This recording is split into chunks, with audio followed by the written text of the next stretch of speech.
Hello guys, in this tutorial you will learn how you can start a new app project in the Retool application builder. So let us guide you through this. So let me navigate to this example app here, app project. What you need to do guys is navigate back to your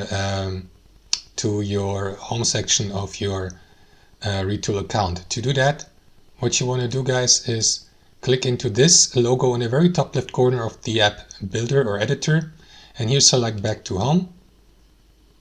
Then you will be taken back here to this home screen. So here navigate to apps in the top left corner, and here under or next to apps click into create or into that drop down menu and select app and start creating a new app that will then be added to that list here.